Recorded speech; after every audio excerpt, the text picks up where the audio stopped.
آگے چلیں، یہاں قلب کی آپ کو پوزیشن سمجھ میں آ گئی نا، اور وہ اس بات سے ریلیٹڈ ہے کہ اللہ نے ایک بات کو بار بار قرآن مجید میں دہرایا، کیوں دہرایا؟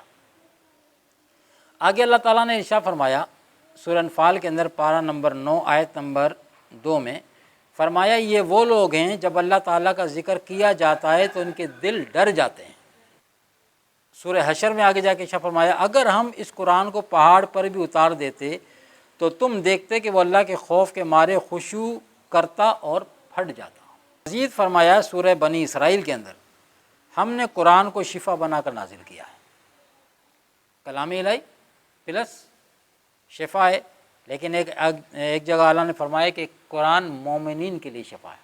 سبحان اللہ۔ سورہ زمر کے اندر اللہ نے فرمایا، جو لوگ بات سنتے ہیں تو اچھی باتوں کی پیروی کرتے ہیں۔ جو لوگ بات سنتے ہیں تو صرف یعنی کہ سنتے ہی ہیں، تو فرمایا کہ جو لوگ بات سنتے ہیں یعنی بات سننے والا بھی ہونا چاہیے۔ ایک ہوتا بات سننا، ایک ہوتا ہے بات کو سن کر انسن کر دینا، سنی انسنی سے کہتے ہیں نا۔ تو یہاں اللہ تبارک و تعالیٰ نے ان کا ذکر کیا جو بات سنتے ہیں، سمجھتے ہیں، بات کو صرف سنتے نہیں ہیں بلکہ سمجھتے بھی ہیں۔ اسی لیے آگے فرمایا کہ جو لوگ بات سنتے ہیں تو اچھی باتوں کی پیروی بھی کرتے ہیں۔ سبحان اللہ۔ اس کی دوسری دلیل نبی کریم صلی اللہ علیہ وسلم کا یہ قول مبارک ہے، جس میں آپ صلی اللہ علیہ وسلم نے فرمایا، قرآن کو اپنی آوازوں کے ساتھ مزین کرو۔ اور نبی کریم صلی اللہ علیہ وسلم کے اس قول سے جب آپ نے ابن مسعود کو کہا رضی اللہ تعالیٰ کو کہا کہ قرآن پڑھ کر سناؤ، تو ابن مسعود نے عرض کیا کہ میں آپ کو پڑھ کر سناؤں جبکہ قرآن آپ پر نازل ہوا ہے؟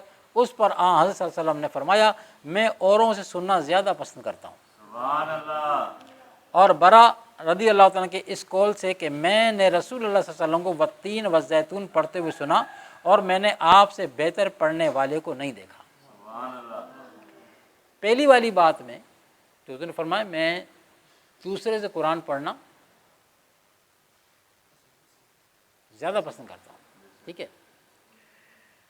تو اس کا یہ مطلب نہ لیا جائے کہ خود پڑھنے کو کم پسند فرماتے تھے، نہیں، یہ ترغیب ہے۔ خود تو پڑھتے ہو، خود تو پڑھتے ہی ہیں نا، لیکن اگر کوئی دوسرا قرآن پڑھ رہا ہو، وہ کوئی اچھی آواز والا ہو تو اسے فرمائش کر کے سنو، اس سے فرمائش کر کے اس سے قرآن سنو جس کی قرأت اچھی ہے، اللہ کا کلام ہے۔ نیز حضور علیہ الصلوۃ والسلام کے اس قول سے کہ ہود اور دیگر صورتوں نے مجھے بوڑھا کر دیا ہے، اللہ نے فرمایا کہ ہم قرآن کو پہاڑ پہ نازل فرماتے نا تو وہ کیا ہوتا؟ پڑ جاتا۔ پہاڑ پتھر ہے، چٹانیں۔ حضور نے فرمایا کہ سورہ ہود، ٹھیک ہے، اور دیگر صورتوں نے مجھے بوڑھا کر دیا۔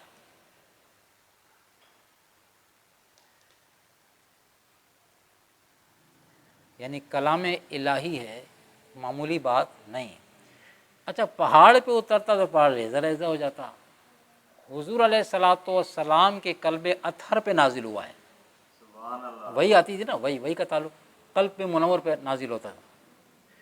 تو حضور علیہ الصلوۃ والسلام کے قلب اطہر پر اللہ کا پورا قرآن علم سے لے کے والناس تک نازل ہوا، جس کے متعلق حضور نے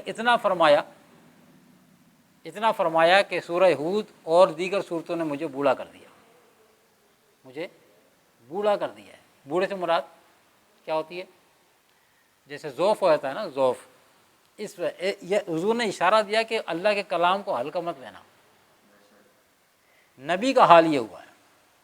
کمال کی بات ہے، فقیر سوچنے لگا کہ پہاڑ پہ اترتا تو پہاڑ ریزہ ریزہ ہو جاتا، پھٹ جاتا۔